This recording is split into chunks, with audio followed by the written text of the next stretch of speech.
I went to college.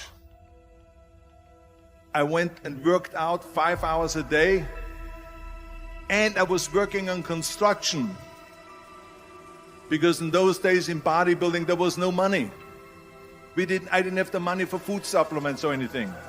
So I had to go to work. So I worked on construction.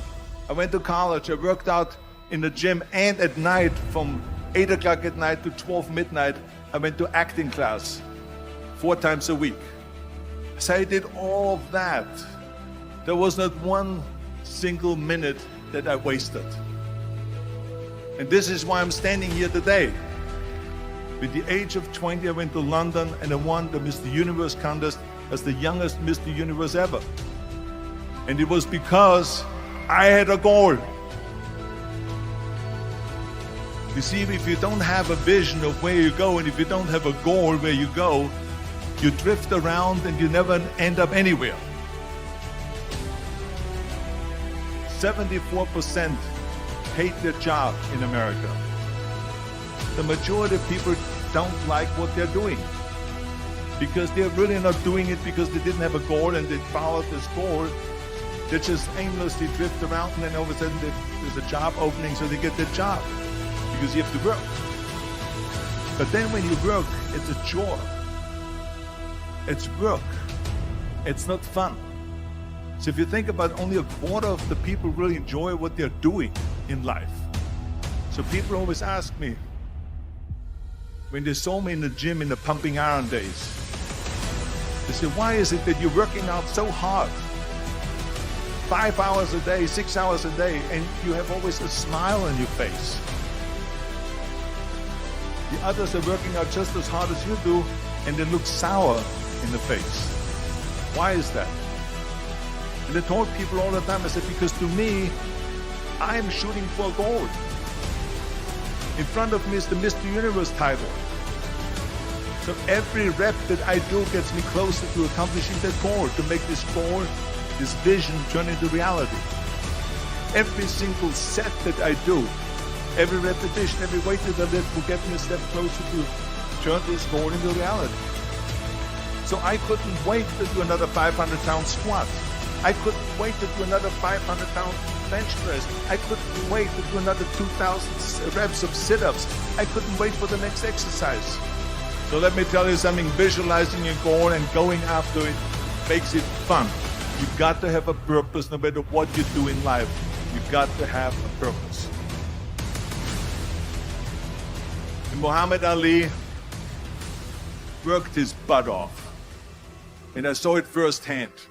And I remember that there was a sports writer that was there in the gym when he was working out and he was doing sit-ups. And they asked him, how many sit-ups do you do? And he said, I don't start counting until it hurts. Now think about that.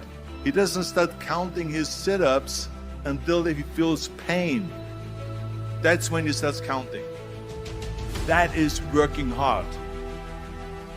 And so you can't get around the hard work. It doesn't matter who it is. Work your ass off. There is no magic pill. There is no magic out there. You cannot get around. You have to work and work and work. Make sure of this and make sure of that and all that stuff. So it's work.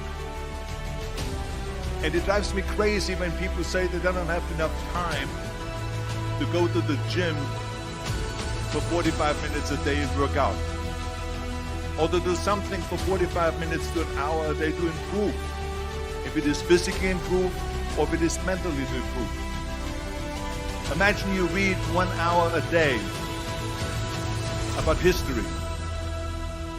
How much you will learn after 365 hours in 1 year. Think about if you study about the history of musicians, of composers, how much you would know. Imagine if you would work on a business, on some business that you want to develop every day for an hour. Imagine how further along you will go and get. So it drives me nuts because when people say we don't have the time, we have 24 hours a day. We sleep 6 hours a day, so it gives you still 18 hours.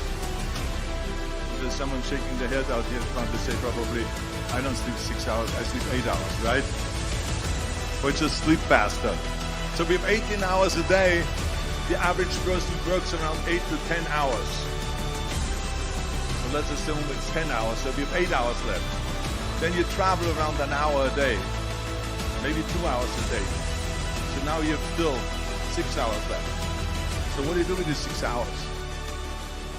What do you do with these 6 hours? Then we eat a little bit, then we schmooze a little bit, talk a little bit to people and all that stuff. But you can see how much time there is available if you organize your day. So you got to work hard. I hate plan B. And I tell you why. Because we have so many doubters, as I've said earlier, the no-sayers. We have so many of those people that say no and you can't do it, it's impossible. That is okay because we just turn off, as I said earlier, and we listen and we hear the no being a yes. You can't do it, you can't do it, and all of that. So that is possible to do that amongst all the negative people around you. But when you start doubting yourself, that's very dangerous. Because now what you're basically saying is that if my plan doesn't work, I have a fallback plan. I have a plan B. That means that you start thinking about plan B, and every thought that you put into plan B, you're taking away now that thought and that energy from plan A.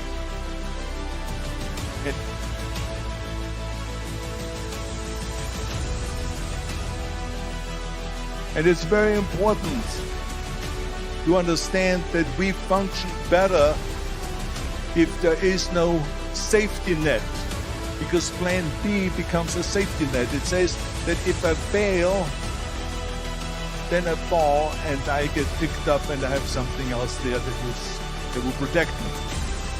And that's not good, because people perform better when there's no safety net.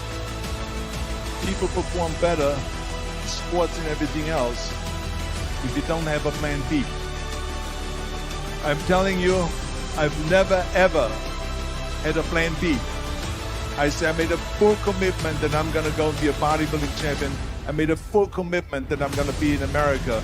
I made a full commitment that I'm going to get in the show business and I'm going to be a leading man. No matter what it takes, I will do the work. I will do the work over and over and over until I get it.